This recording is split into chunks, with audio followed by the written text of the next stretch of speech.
thinking, where?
Shabbat Shalom, everyone. Shabbat Shalom. We're going to begin our service now, and I need your help. Because we're going to start with a nigun. And in the Hasidic tradition, which we can claim parts of the Hasidic tradition as our own, and I hope you feel that ownership this evening. And in the Hasidic tradition, the nigun has a very, very special purpose. So first, let me tell you what a nigun is. A nigun is a song that has no words. So a lot of times you'll hear people sing yai-dai-dai. It doesn't need to be yai-dai-dai. You can use ooh, ah, any syllable that you want, even oi, oi, oi, if you're feeling that tonight. Hopefully you're not, because it's Shabbat. But the idea of a nigun in the Hasidic tradition is to take the shards, the broken shards that we feel so sharply in this universe, and to recognize that there's a holy spark within each one and a holy spark within each one of us, and to lift them up, and through the song, to return them to their holy, mystical source. It's an idea of unification that we feel on Shabbat. And so oftentimes with nigunim, you're going to hear they're going to start very, very slowly and relaxed and build up to a higher place. If you hear them in Hasidic communities, they even start on a lower note. And if you, by the end, listen to where they're singing, they're even singing at a higher pitch than where they started. We have instruments here, so we're going to stay in the same key. But we're going to raise our spiritual selves and raise our spirits together as we welcome Shabbat. And we're going to start with a nigun called Nigun Eish. And this is a nigun that I learned, transmitted by oral tradition from my teacher, Rabbi Nehemiah Polin. Nigun Eish.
Shabbat Shalom, everyone. So nice to be outside at Ermis again. We're so happy to be here. So I just want to remind you to please make sure your cell phones are off because there are no cell phones in Helm, which is where we are going tonight. And you'll find out about Helm in a moment. But first, let's turn to our friends that we may haven't seen in a while and wish each other Shabbat Shalom. Or in Helm terms, Good Shabbos. Good Shabbos.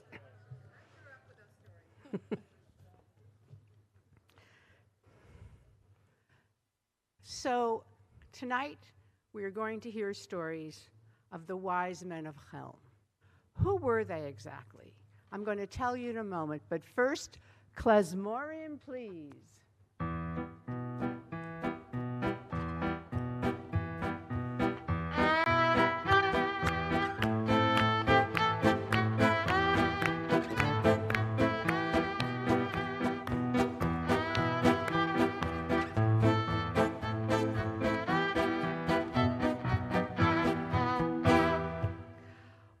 Helm, you ask, and how was it created? It all began when God was creating Jewish souls to be scattered across the world. He created intellectual souls, artistic souls, happy souls, sad souls, and also foolish souls, because every place needs a fool or two, right? Each group of souls was put into a huge sack and given to an angel to sprinkle across the world.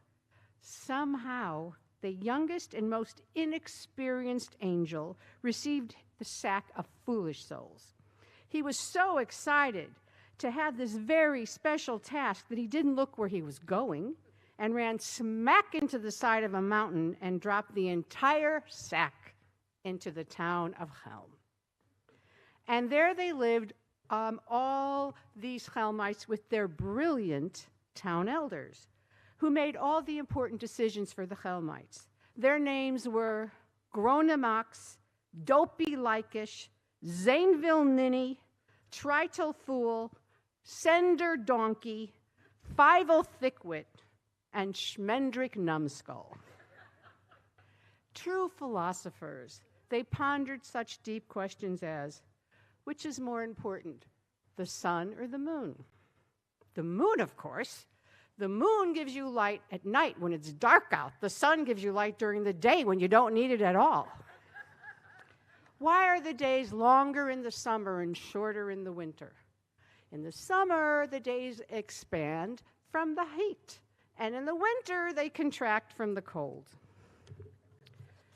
One day, the Helmites decided to build a new shul.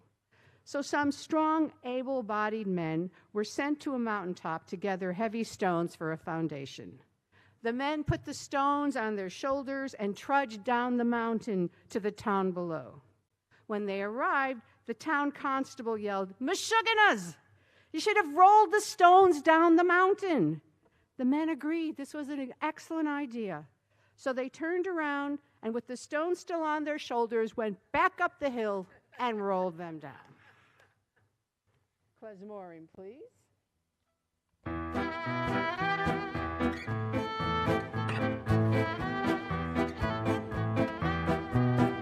I invite Rabbi Karen Fox to come up to light the candles.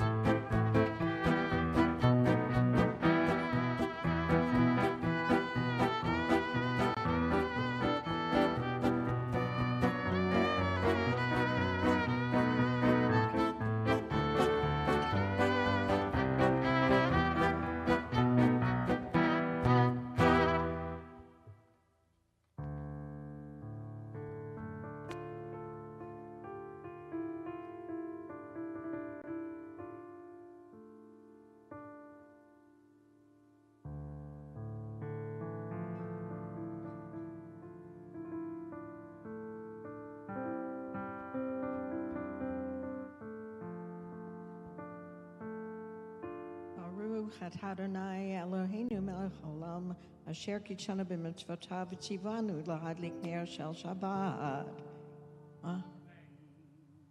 And that's why I'm a rabbi, not a cantor. That was beautiful. It was beautiful, and every Jewish voice should be heard. Well, it's a pleasure to be here, and it feels like being back home. And I've been all sorts of places near where Helm is. So, Thank you, Rabbi. I'm sure you gave them a few pointers. We continue with on page 332. Is that right? It is right. With beautiful Shabbat songs and psalms, welcoming in the Shabbos. Yidid Nefesh, my soul is beloved. Rabbi, I know you love this idea of how the Kabbalists and then the Hasids took this on, this idea of going out, and I wore all white for you tonight, into the fields to greet the Sabbath bride with this extended Kabbalat Shabbat. So we're going to be singing on the top of the page, Yedid Nefesh, and then we're going to go all the way to the bottom of the page, and we're going to continue right on with these words, Higalena.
Purim, please.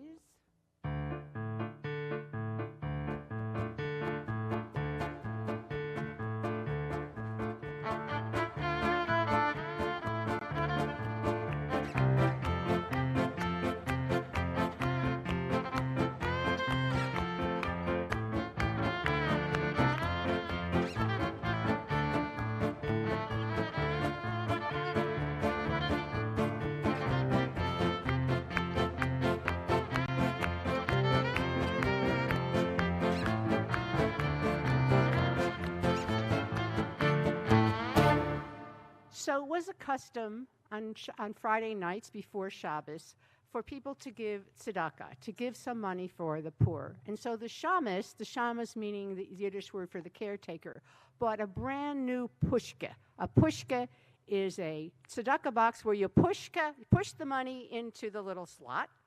And he came and he said, I'm going to have a beautiful new pushka so the poor can benefit and the rich can donate. And he put it on a table. And everybody put some money in before Shabbos, but after Shabbos they looked and it was stolen. So they went, oh my God, the ganufs, the thieves, they took the money. What are we going to do? We can't just leave it here. So they went to the elders, and the elders thought, and they said, we know, we'll take a chain, hang it from the ceiling, and put it way up where the thieves can't reach it. So they hung up the pushka way above their heads. When it came time to give tzedakah, the people looked at the elders and said, but we can't reach it either. Yes, the ganufs can't reach it, but how are we going to give tzedakah? So the elders thought and said, tomorrow we'll have a solution. The next day when they came to shul, they saw that a beautiful staircase had been built to reach the pushka. And they were so happy, they all welcomed Shabbos with Lecha Dodi, which we will now sing on page 20.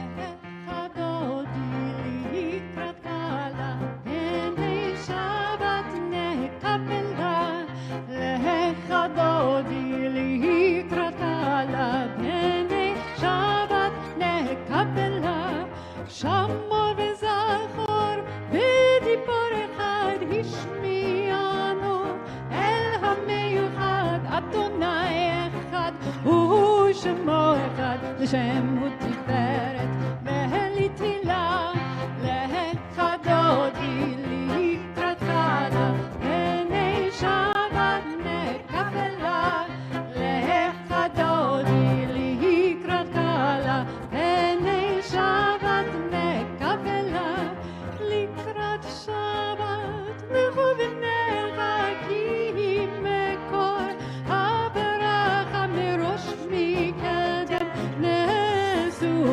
סוף מעשה במחשבה תחילה לך דודי לקראתך לעיני שבת נקבלה לך דודי לקראתך לעיני שבת נקבלה התעוררי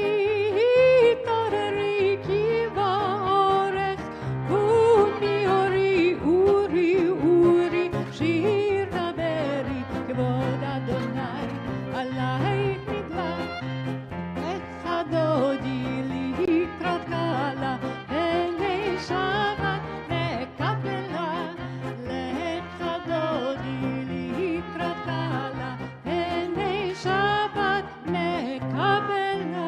Please rise and face the back for the Shabbat Queen. בואי ושלום עטרת בעלה גם בשמחה ובצהלה תוך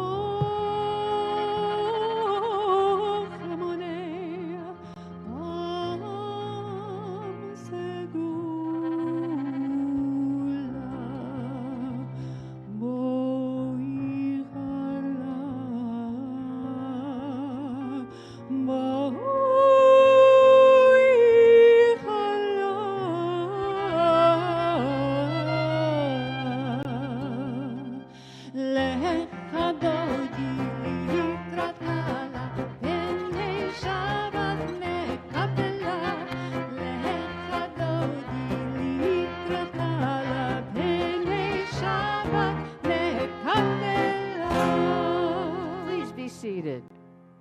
So not only are the elders of Helm so brilliant, but so is their rabbi. Once, a young scholar, innocent in the earthly ways, was stunned one morning when his wife gave birth. Immediately, he ran to the rabbi. "Rabbi," he blurted out, "an extraordinary thing has happened. Please explain it to me. My wife has just given birth, although we have been married only 3 months. How can this be? Everyone knows it takes 9 months for a baby to be born." The rabbi, a Helmite sage, put on his silver-rimmed spectacles and furrowed his brow reflectively. "My son," he said, "I see you haven't the slightest idea about such matters, nor can make the simplest calculation. Let me ask you, have you lived with your wife 3 months? Yes. She has lived with you 3 months? Yes. Together you have lived 3 months? Yes. Well, 3 months plus 3 months plus 3 months, it's 9 months. So what's the problem?" Please rise for the Baruch Hu on page 28.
Let's read together on the bottom of page 30 in English.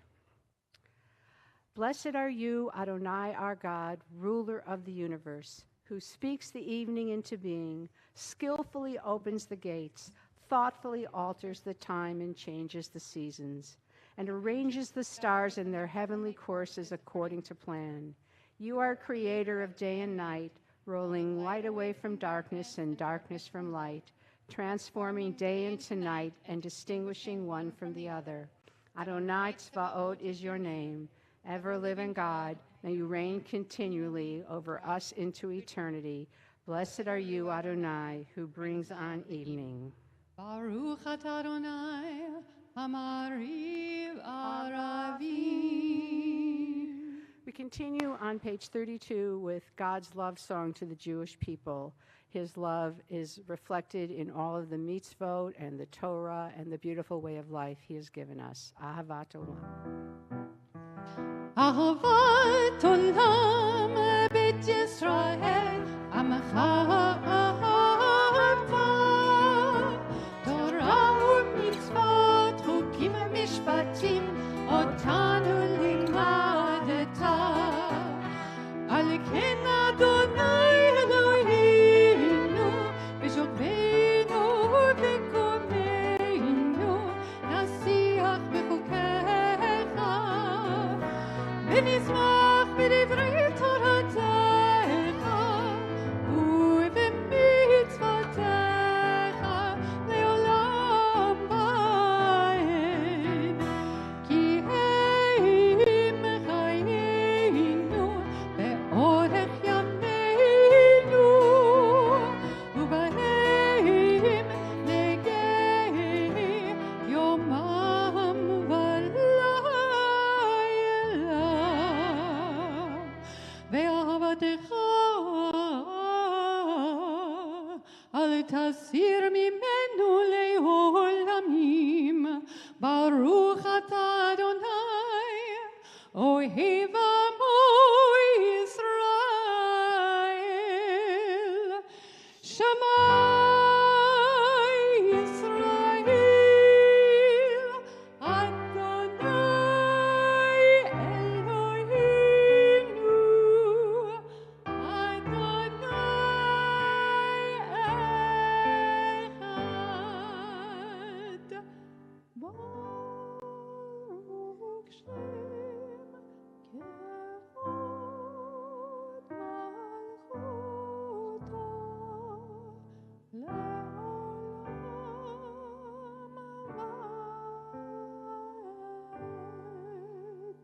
be seated as the Cantor leads us in the Via Hafta on page 36.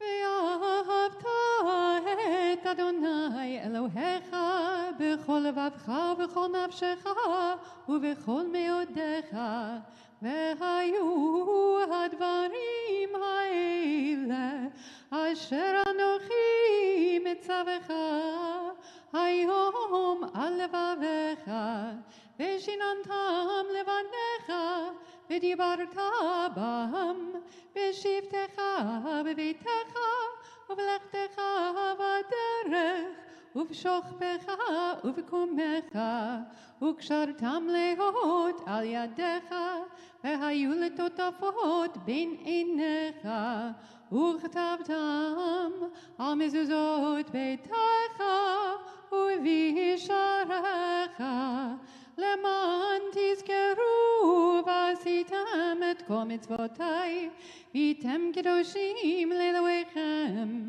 אני אדוני אלוהיכם, אשר הוצאתי אתכם מארץ מצרים, להיות לכם לאלוהים. אני אדוני אלוהיכם.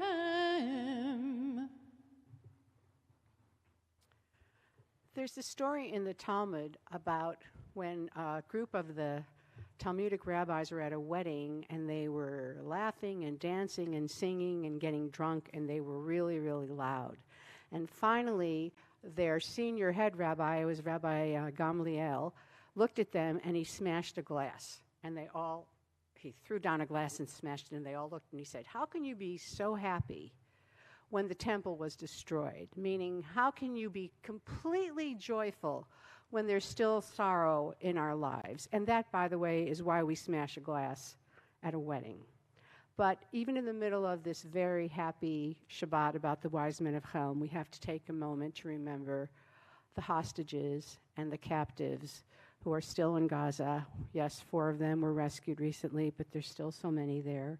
And so at this time, before we sing the Michamocha, which is the song of freedom that the Israelites sang when they crossed the sea, I'm going to read a prayer for the hostages.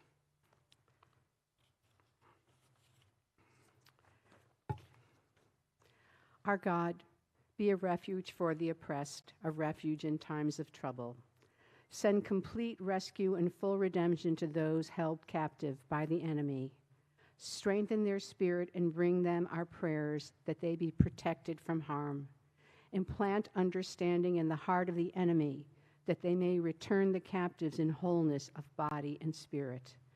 Grant wisdom to the Israel Defense Forces that they may secure freedom for the captives without loss of life.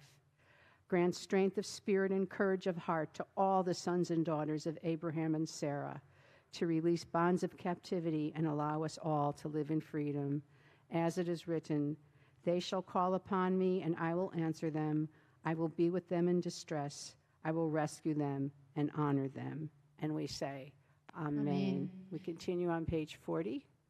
This particular setting of Michamocha actually runs right into Hashkivenu, so you can follow us to page 42 right after. And I love this for this reason, because it connects this freedom song also to a sense of safety. May we all be able to feel that, the captives as well as each one of us.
Baruch Ata Adonai, Hafores Sukkot Shalom Aleinu, Ve'al Kol Amo Yisrael, Ve'al Yerushalayim. Let there be love and understanding among us. Let peace and friendship be our shelter from life's storms. Adonai, help us to walk with good companions, to live with hope in our hearts and eternity in our thoughts, that we may lie down in peace and rise up waiting to do your will. Let us say, Amen. So tonight, instead of a regular Amidah, we're going to do a silent Amidah with music, where we're going to, so Reb Nachman of Breslov, who was the Baal Shem Tov's grandson, had this special way of praying. It was called Hitbodedut. It was like personal pouring out of your soul, just you privately, to God. He would go outside, sit under a tree, or sit somewhere in nature, and he said, he taught this. He said, just open your heart and pour out what's on your mind. And if you don't know what to say, just say, help me, or Adonai, Adonai, Adonai, until something comes up. It was a very special kind of praying. So we're going to do something like that. It's in the Hasidic tradition. And so I'm going to ask you to rise.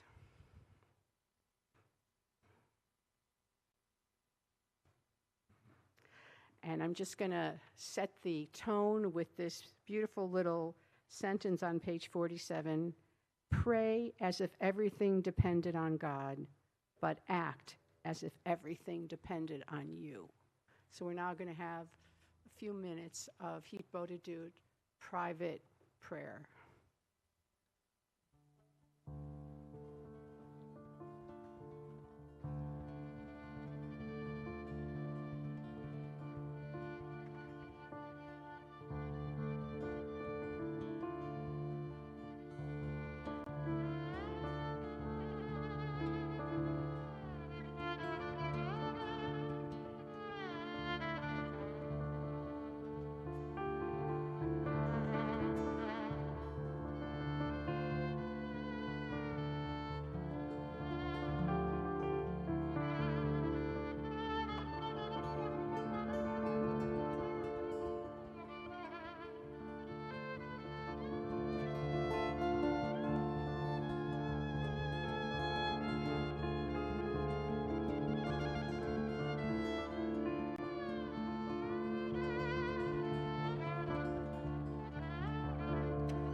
יהיו לרצון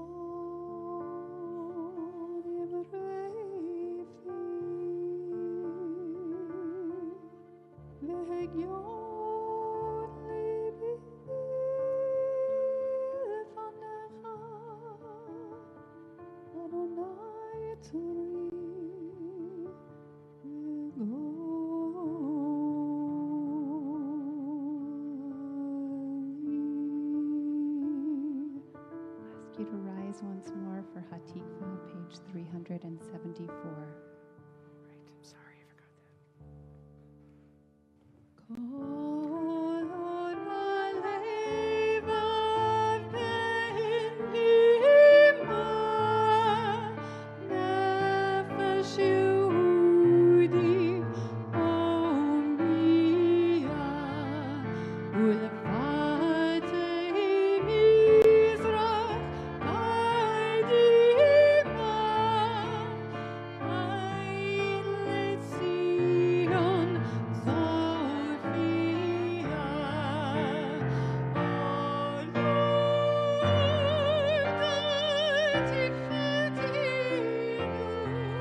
Seated. We take a moment. Is it long? Take a moment now to remember those in our lives who need a blessing of healing. We're preparing for the Misha Berach. This is healing of physical healing, emotional healing, spiritual healing. So if there's someone in your life that you would like to have blessed, please stand up now, and when I bring you the microphone, say their names out loud.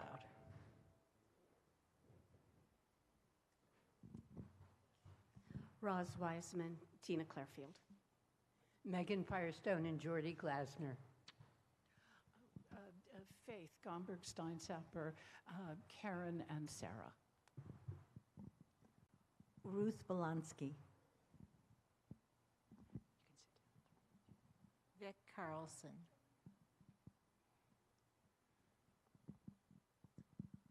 Levi Yitzhak Ben Naftolin.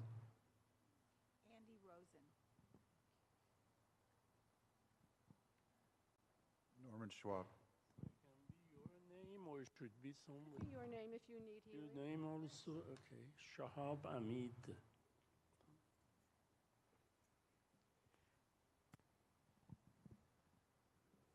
Paula Kaufman, the Enton family.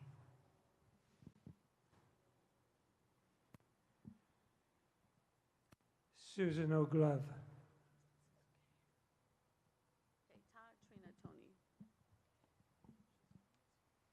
Andy Natker, Jaime Rappaport, and Tim Hayes.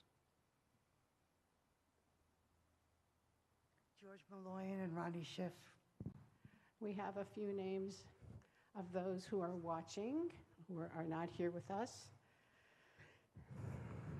Michael Alkoff, Bonnie Chiswick, Chaim David Friedman, Sophia Rachel Gadushki, Hilly Gordon, Karina Wallen-Harar, Cindy Jacobson, Judith Salter, Charles Schwartz, Nancy Center, Karen Chanbram, Shraga Stern, Jan Krushin.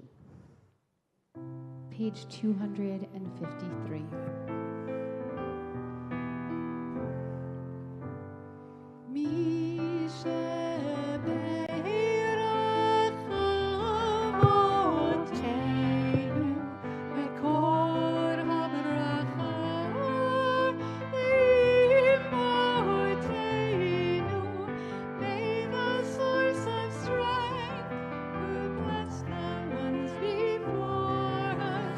Help us find the courage.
Though Shlemiel was a lazy bones and a sleepyhead and hated to move, he always daydreamed about taking a trip.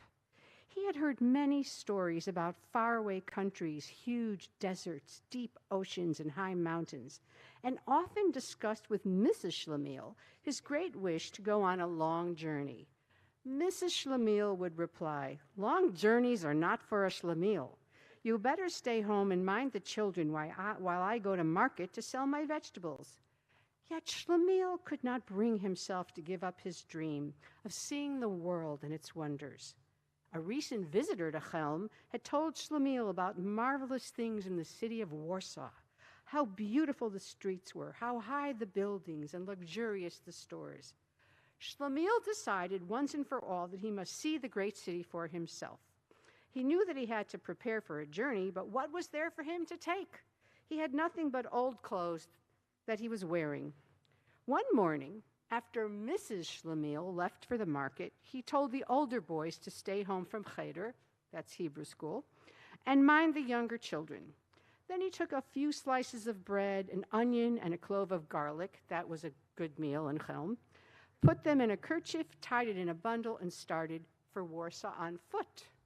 There was a street in Helm called Warsaw Street, and Shlemiel thought it went directly to Warsaw. While he was walking, he stopped several neighbors, and they said, "Where are you going?" He said, "I'm going to Warsaw." Said, "What will you do in Warsaw?" they asked. He said, "Same thing I do here, nothing."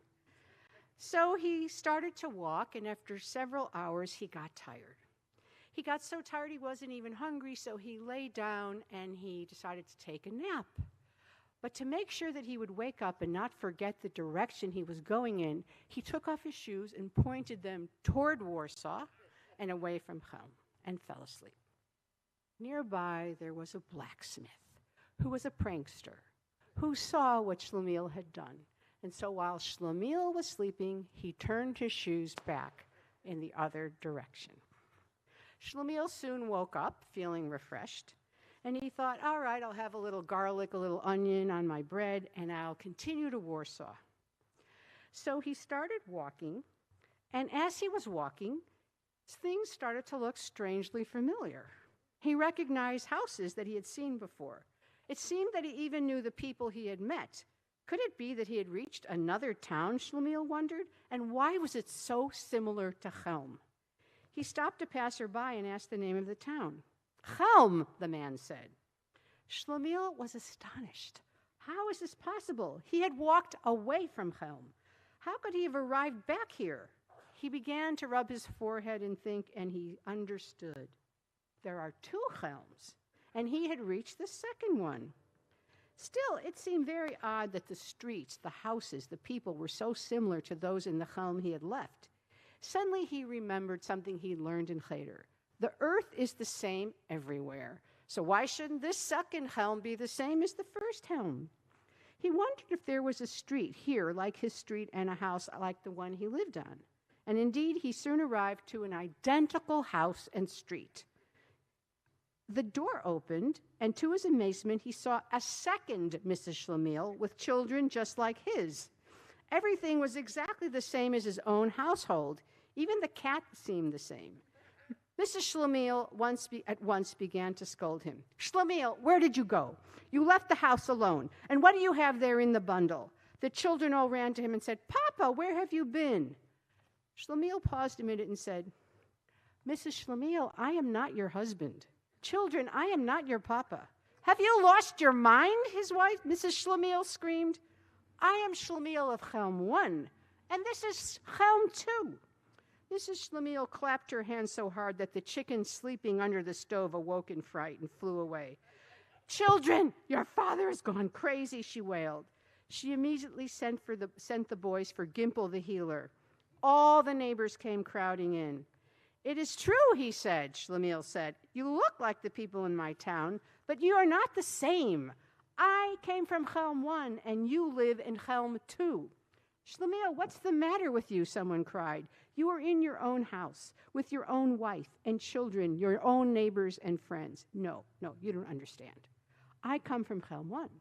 I was on my way to Warsaw, and between Helm 1 and Warsaw, there is a Helm 2. And that is where I am. What are you talking about? We all know you, and you know all of us. No, I'm not in my town, Shlemiel insisted. But Helm 2 does have the same people in the same houses as Helm 1, and that is why you are mistaken. Tomorrow I will continue on to Warsaw. In that case, where is my husband? Mrs. Shlemiel inquired in a rage. How should I know where your husband is? Shlemiel replied. Some of the neighbors could not stop laughing. Others felt sorry for the family. Meanwhile, Mrs. Shlemiel had cooked noodles and beans that evening, a dish that Shlemiel liked especially. She said, well, you may be mad, but even a madman has to eat. Why would you feed a stranger? Shlemiel asked. As a matter of fact, an ox like you should eat straw, but not noodles and beans. Sit down and be quiet. Maybe some food and rest will bring you to your senses. Mrs. Shlemiel, you're a good woman. My wife wouldn't feed a stranger. It would seem that there is some small differences between the two Helms. The noodles and beans smelled so good that Shlemiel needed no further coaxing. He sat down and ate, and he said to the children, my dear children, I live in a house that looks like this one. I have a wife, and she is like your mother, as 2 peas in a pod.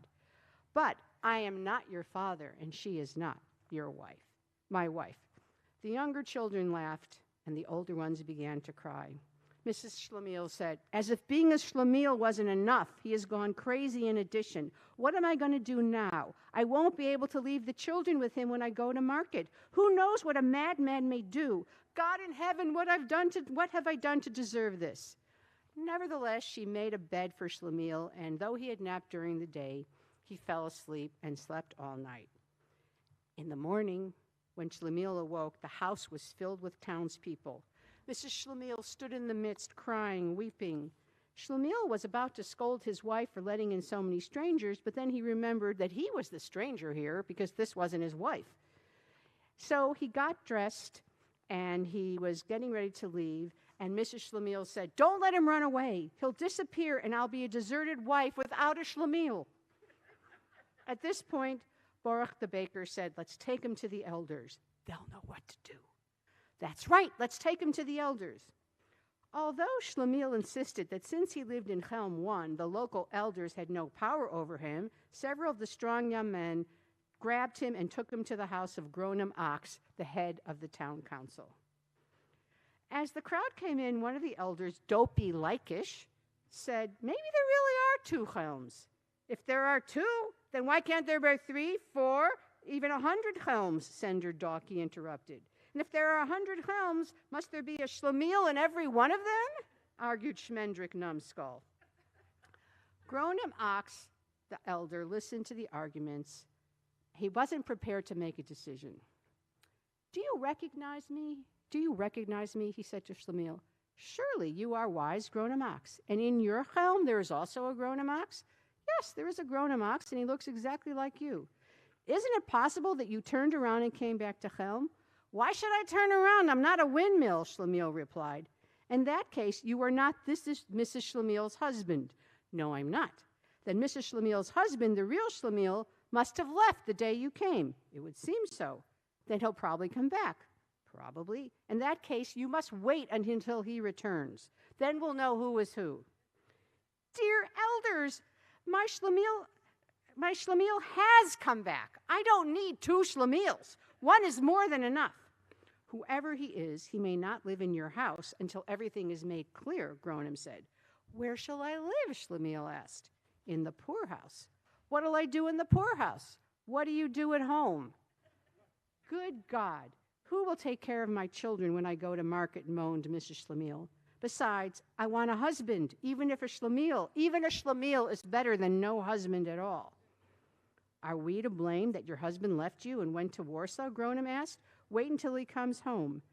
Mrs. Shlemiel wept bitterly, and the children cried too. Shlemiel said, how strange. My own wife always scolded me. My children talked back to me. And here a strange woman and strange children want me to live with them. It looks to me as if Helm 2 is actually better than Helm 1. Just a minute, I think I have an idea, said Gronim. What's your idea? Since we decided to send Shlemiel to the poorhouse, the town will have to hire someone to take care of Mrs. Shlemiel's children so she can go to market. Why not hire Schlemiel for that? It's true he's not Mrs. Schlemiel's husband or the children's father, but he is so much like the real Schlemiel that the children will feel at home with him. What a wonderful idea, Fievel Thickwit said. Only King Solomon could have thought of such a wise solution, said Tritle Fool. Such a clever way out of the dilemma could only have been thought up in Helm. So how much do you want to be paid to take care of the children? Schlemiel said, 3 groschen a day? His wife screamed, 3?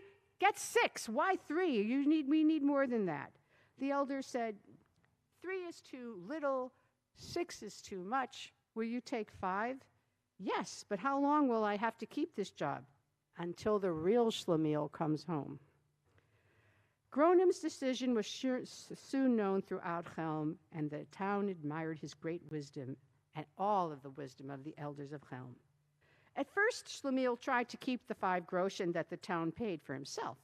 If I'm not your husband, I don't have to support you, he told Mrs. Schlemiel. In that case, since I'm not your wife, I don't have to cook for you, darn your socks, or patch your clothes. So, of course, Schlemiel turned over his pay to her. It was the first time that Mrs. Schlemiel had ever gotten any money for the household from Schlemiel. Now, when she was in a good mood, she would say, "What a pity you didn't decide to go to Warsaw 10 years ago." "Don't you ever miss your husband?" Schlemiel would ask. "And what about you? Don't you miss your wife?" Mrs. Schlemiel would ask. And both would admit that they were quite happy, even happier than when things were before. Years passed, and no Schlemiel returned to Helm. Schlemiel himself wondered he didn't know what to think anymore. The children were growing up, and soon they'd be able to take care of themselves. Sometimes Schlemiel would wonder, where is the other Schlemiel? When will he come home? What is my real wife doing? Is she waiting for me, or has she gotten herself another Schlemiel? These were questions he could not answer. Every now and then, Schlemiel would get the desire to go traveling, but he could not bring himself to start out. What was the point of going on a trip if it led nowhere? Often, as he sat alone puzzling over the strange ways of the world, he would become more and more confused and begin humming to himself. Those who leave Helm end up in Helm. Those who remain in Helm are certainly in Helm. All roads lead to Helm. The whole world is one big Helm.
just a few announcements before we conclude with Kaddish. First, I want to thank our amazing musicians for their klezmer music this evening.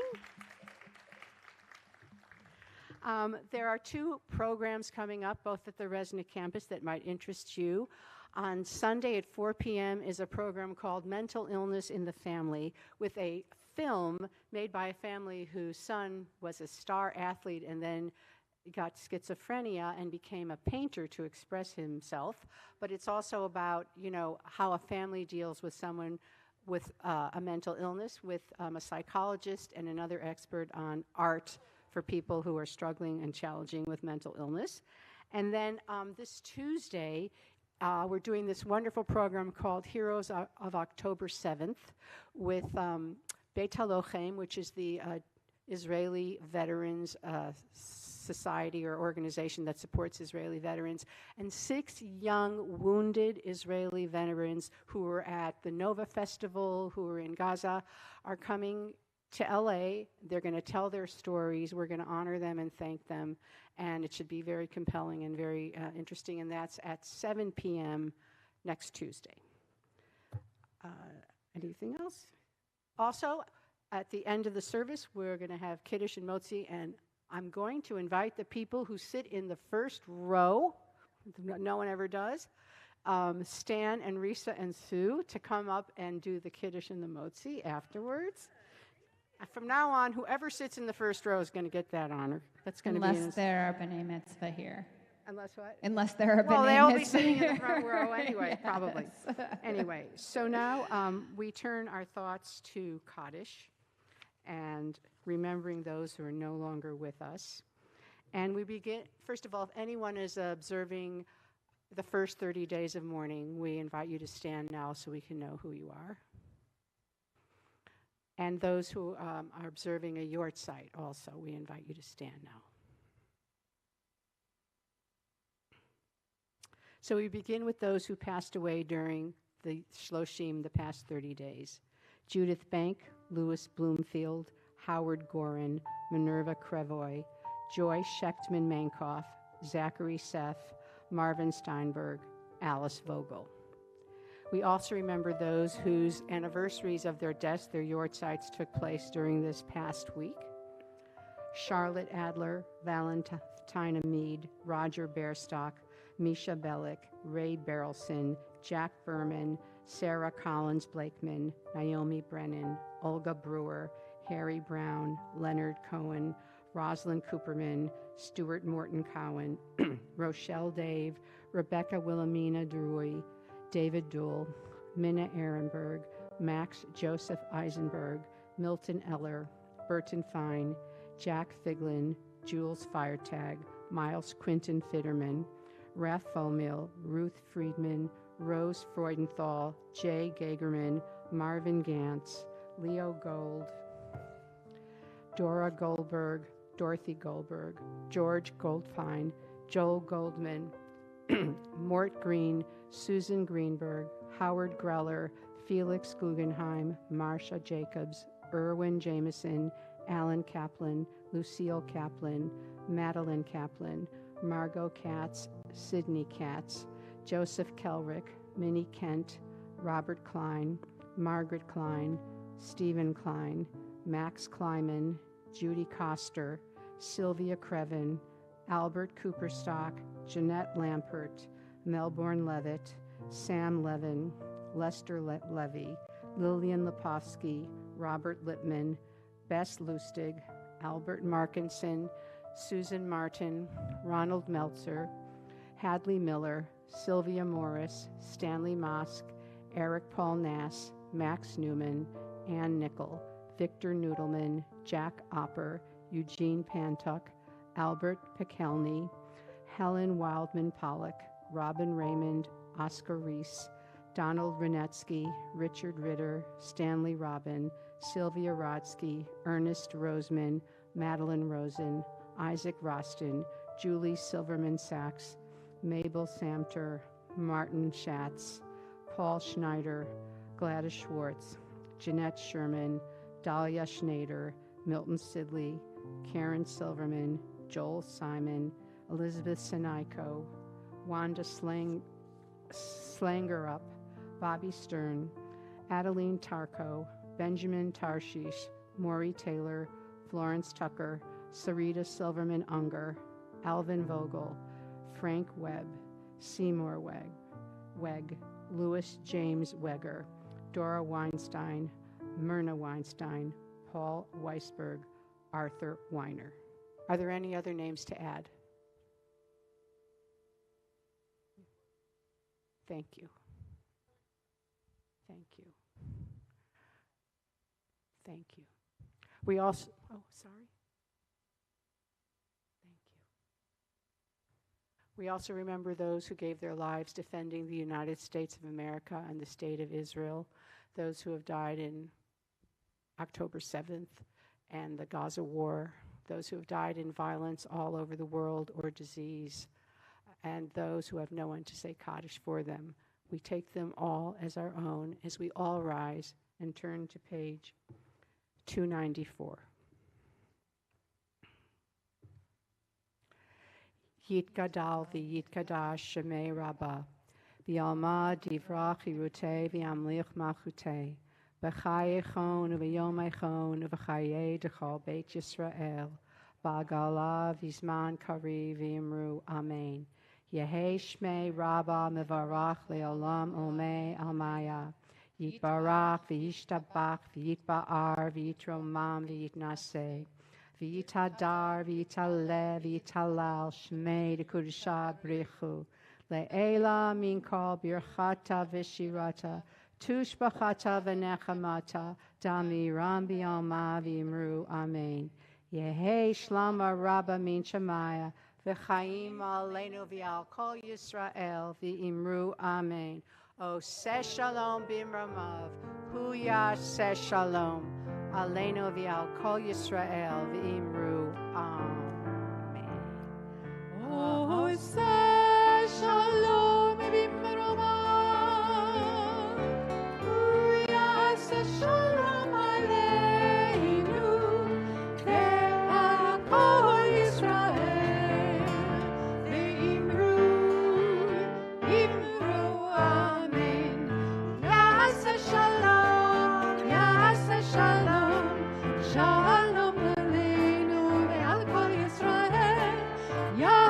Shalom, Yaseh Shalom, Shalom Aleinu ve'al kol Yisrael.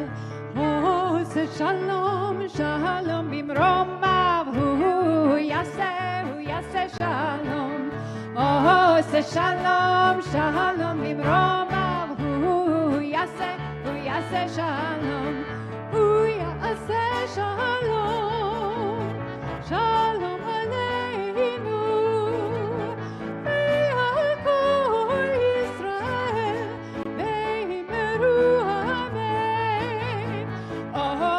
Shalom, Shalom, b'mromav, hu Yaseh Shalom.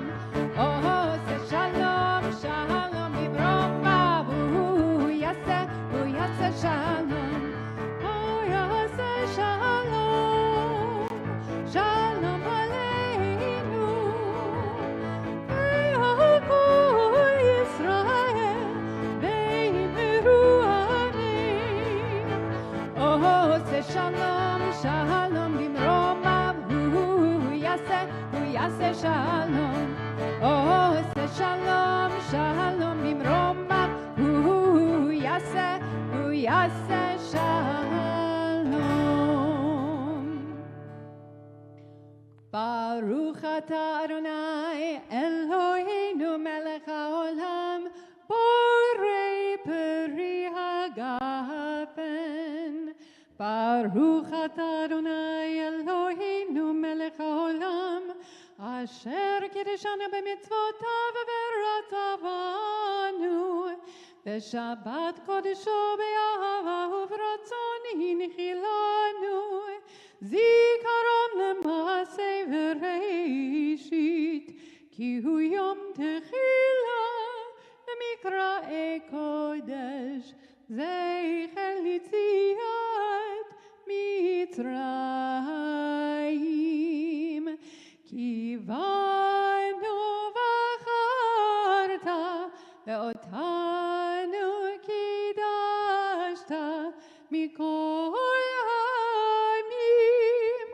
בשבת קודשך באהבה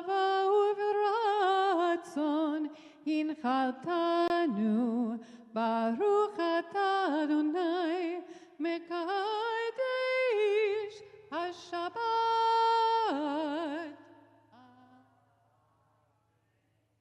L'chaim.